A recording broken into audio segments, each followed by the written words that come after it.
He spent his life buying silence until a $10 ring reminded him of the promise that made him rich, and the girl he abandoned to become powerful. Power teaches you many things: how to dominate a room, how to erase mistakes, how to pretend the past is dead. Daniel Cole learned those lessons better than anyone. He ruled markets, crushed rivals, and replaced people the way others replaced shoes. Fear worked, money worked, control worked, until one morning it didn't. A security camera caught something impossible. Not a weapon, not a threat, but a ring, cheap copper, twisted wire, a shard of blue glass. Something so small it should have meant nothing. Except Daniel had made it himself, decades earlier, in the basement of an orphanage he swore never existed. Back then his name wasn't Daniel, it was Samuel, and he had promised a quiet girl that one day when he escaped poverty, he would come back for her. He never did. This is not a story about wealth or romance, it's about identity, who we erase to survive, and what survives anyway. It's about fear disguised as ambition. And it's about the brutal truth that no amount of power can protect you from the moment your past finally stands in front of you, wearing the one promise you never kept. Daniel Cole was known as ruthless. His assistant Chris joked that Daniel could fire someone without blinking, and it was true. In 1 month alone, he terminated 17 employees, crushed 2 competitors, and silenced a scandal with money. Control was his religion, every email monitored, every phone call recorded. Every person in his orbit vetted, watched, owned. That's why, after the leak, he fired his entire household staff. 23 people gone in a single afternoon. The cook who'd prepared his meals for 6 years. The gardener who knew which roses he preferred. The driver who knew his routes. All of it, erased.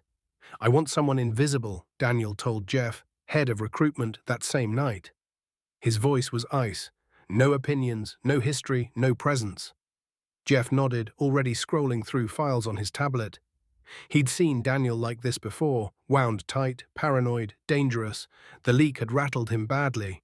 Someone had sold photos of his private study to a tabloid. Someone close. "I'll find you a ghost," Jeff promised.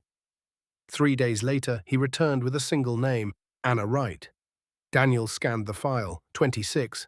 No social media, no references beyond a halfway house in Camden, former addict. Clean for 8 months.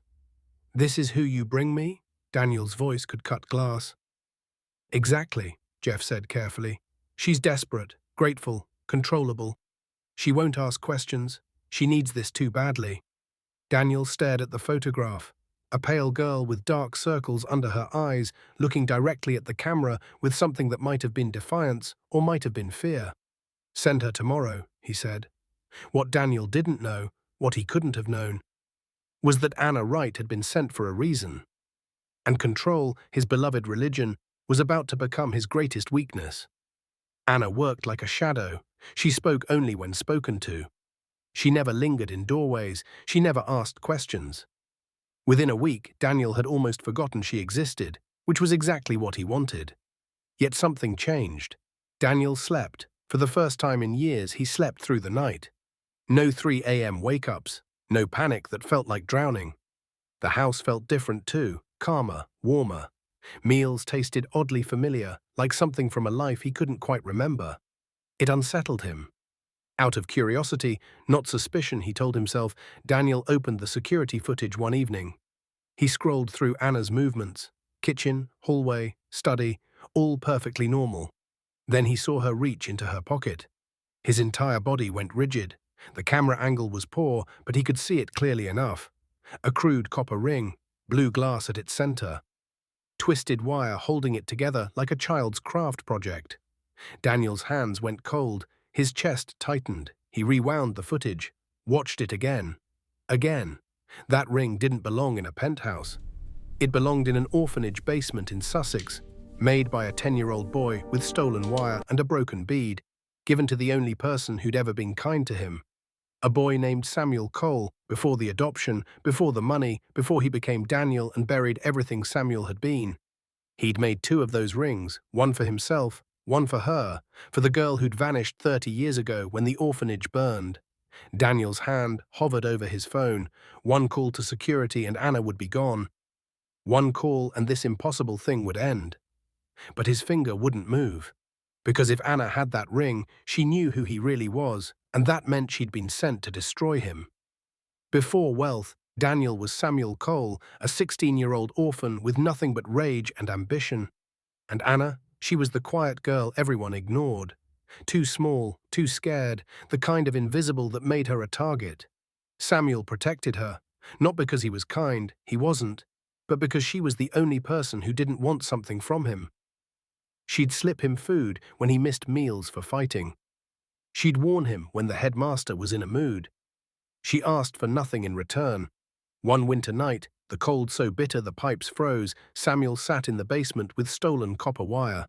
His hands bled as he twisted it, shaped it, forced the metal to bend. He pressed a blue glass bead into the center, salvaged from a broken necklace in the donation bin. He found Anna shivering in the hallway. "For you," he said, pressing the crude ring into her palm. She stared at it, like he'd given her the world. "When I get rich," Samuel whispered, "I'll come back. I'll marry you, I promise." She wore it on a chain around her neck because it was too big for her fingers. 2 weeks later, adoption papers came. A wealthy couple from London, no children of their own. They wanted a son, they wanted potential, they wanted someone they could mold. One condition: erase the past. New name, new birth certificate, new story. The orphanage would be bulldozed within the year anyway. A fire hazard, they said. No one would remember Samuel Cole. He packed nothing. He looked back once. Anna stood in the doorway, the ring catching the light. He turned away. Samuel vanished. Daniel was born. And now, 30 years later, that ring had returned. Which meant Anna hadn't come to work for him. She'd come to collect on a promise he'd spent his entire life running from. Daniel didn't confront Anna. Fear disguised itself as strategy. He told himself he needed proof, needed to understand her angle before acting. But the truth was simpler. He was terrified of what she might say. Instead, he tested her. The first test came at breakfast. He left a blue glass bottle on the kitchen counter, the exact shade as the bead in that ring. Antique, expensive, deliberate. Anna's hand trembled as she reached past it for the coffee pot. Just for a second. Then her face went blank again. She said nothing. The second test was crueler. Daniel hummed a Christmas hymn while she cleaned his study. An obscure song sung only at St. Margaret's orphanage, words changed by children who had no reason to celebrate. Anna stopped dusting mid-motion. Her shoulders stiffened, her breathing changed. Then she continued working. Still, she said nothing. The third test shattered him. Daniel left a photograph on his desk, black and white. 16 children lined up outside a brick building, scheduled for demolition. In the back row, barely visible, a thin boy with angry eyes and a small girl holding his hand. He watched the security footage obsessively. Anna entered the study at 6 a.m. She saw the photograph. She picked it up with shaking hands and stared at it for 3 full minutes. Then she carefully placed it back exactly where she'd found it. She dusted around it. She left. Daniel replayed that moment a dozen times. Her face, God, her face. Pain, longing, something like love mixed with grief. She knew him, she'd always known him, and still, she protected him. That restraint broke something inside Daniel. She wasn't waiting to accuse him. She wasn't begging or demanding or threatening. She was choosing dignity over demand, which meant she was dangerous in a way he'd never anticipated. Because Daniel Cole could handle enemies, he had no defenses against grace. At the charity gala, elite guests treated Anna like furniture. She served champagne in silence while they discussed mergers and mistresses. Daniel watched from across the room, champagne untouched, jaw tight. Then Victoria Hastings, old money, older cruelty, noticed the ring on Anna's finger. "My God, what is that?" Victoria's laugh was a weapon. She grabbed Anna's hand. "Darling, is this from a cereal box?" The room pivoted, predators sensing blood. "It's copper wire," someone gasped, delighted. "And is that glass?" Victoria yanked it off Anna's finger. "Let me dispose of this for you." She threw it.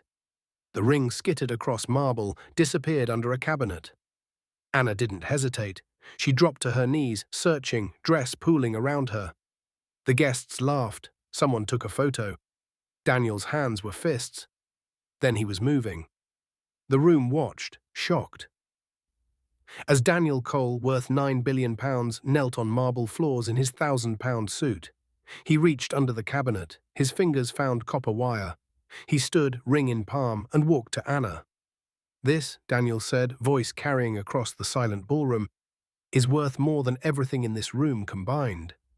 He placed it back on her finger. His hand was shaking. "Anyone who disagrees can leave." No one moved. No one breathed. Victoria's face went white. For the first time in 30 years, Daniel chose courage over image. But courage came late. By morning, Anna was gone. Her room was empty. Bed made, uniform folded. Only a letter remained on the pillow, in handwriting he remembered from childhood notes passed in hallways. Daniel's hands trembled as he unfolded it. "You kept your first promise, Samuel. You got rich, but the boy who made that ring died the day you left. I don't need Daniel Cole's charity. I needed Samuel's love. Goodbye." The paper slipped from his fingers. Because Anna was wrong about one thing, Samuel Cole wasn't dead, he'd been buried alive. Daniel read Anna's letter 17 times. Each word was gentle, each sentence was devastating. "I forgave you the day you left. I understood. You were 16 and desperate. But forgiveness doesn't mean I have to keep waiting. I've spent 30 years believing the boy I loved would come back. He won't, because you killed him to survive. I don't blame you for that, but I won't die waiting for a ghost. I choose myself now. I hope you find peace." Anna Daniel's chest felt carved open. Then something worse surfaced. A memory he'd buried so deep it had become fiction, 7 years ago. A background check on a potential business partner. The investigator's report included associates, family, connections. Buried on page 47. Anna Wright, former ward of St. Margaret's Orphanage, demolished 1995. He'd seen her name, he'd known where she was, and he'd done nothing, not because he'd forgotten, because remembering was inconvenient, because Samuel's promise didn't fit Daniel's life, because it was easier to pretend the past had never existed. He'd had 7 years to find her. He'd chosen comfort over courage. Money couldn't buy back time. Power couldn't erase cowardice. Daniel stood abruptly, letter crumpling in his fist. For the first time in his calculated life, he did something without strategy. No assistance, no security, no carefully crafted plan. He grabbed his keys and drove. Alone, no destination programmed, just instinct leading him toward the only place that made sense. The halfway house in Camden where Anna's file said she'd lived. The building was dark when he arrived, condemned, boarded windows, a demolition notice stapled to the door, scheduled for destruction, February 1st, 4 days away. Daniel's blood went cold, then he saw it, a flicker of light through a crack in the boards. Someone was inside, and Daniel knew, with the certainty of a man who'd spent 30 years running, that Anna hadn't just left his house. She'd gone back to the only place that had ever felt like home. To say goodbye to it, or to herself. When Daniel knocked, Anna wasn't surprised. She opened the door holding a candle, face shadowed, eyes red. Behind her, the condemned halfway house groaned in the wind. "I knew you'd come," she said quietly. Not angry, just tired. "I saw your name," Daniel said. No preamble, no careful words. 7 years ago. In a report, I knew where you were and I did nothing. Anna flinched but didn't look away. "I chose comfort over courage. I chose Daniel Cole over Samuel. I chose everything except you." His voice cracked. "I can't fix 30 years. I can't give you back the time I stole. But I'm here now, not to rescue you, not to buy your forgiveness." "Then why?" Anna whispered. "To try again. As equals." Anna studied him, this billionaire standing in condemned ruins, suit dirty, face raw with something that looked like hope and terror. "Show me," she said finally. She led him to a table covered in debris, copper wire, discarded beads, tools she'd scavenged. "I was making something," Anna said, "to replace what I lost when I left the ring behind all those years." Daniel picked up the wire. His hands that signed billion-pound deals, shook as he twisted copper. Anna guided him. Their fingers touched. The wire cut his palm. He didn't stop. 20 minutes. Clumsy, imperfect, but finished. 2 rings now, the boy's promise beside the man's choice. "It's not about the rings," Daniel said softly.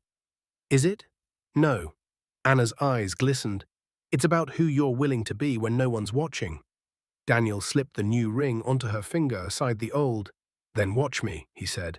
Every day, for however long you'll let me prove. The building shuddered violently. Dust rained from the ceiling. A crack split the wall behind them. The structure's failing, Anna gasped. The demolition, they started early. The floor beneath them groaned. And Daniel realized with perfect, terrible clarity, choosing love meant nothing if they didn't survive it.